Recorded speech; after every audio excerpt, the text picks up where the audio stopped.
recently passing a law allowing illegal immigrants access to a driver's license, but one county clerk, at least one, not happy about this. Come in, Frank Marola, Rensselaer County Clerk. Frank, you're suing the state, right? We are. We're going to process a lawsuit. Haven't done it yet. Haven't done it yet. Well, we're going to do it federally this time. In 2007, I happened to be there when Spitzer tried to do it, and we filed a lawsuit at that time. This time it's a little different. He did it in an executive order.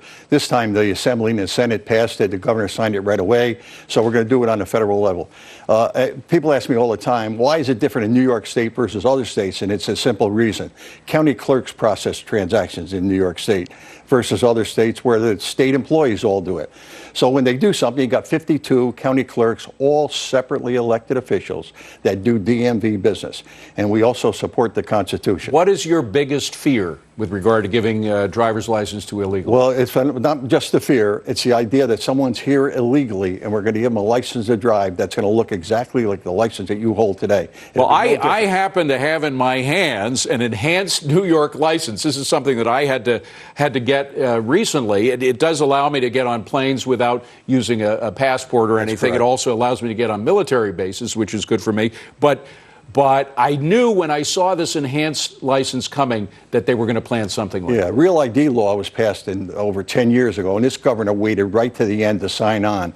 So now we only got a little over a year left before any license that if you want to fly domestically, it's either got to be a Real ID license or an enhanced. But every other license will say not for federal purposes. And if you're here illegally, the license they want to give them will look just like someone licensed that says not for federal purposes. Are you afraid that somehow these illegals would be able to use it to vote? I said in 2007, I say it again, it's really not about driving. If they wanted to give them a license that looked a little different than your license and my license, they could do that.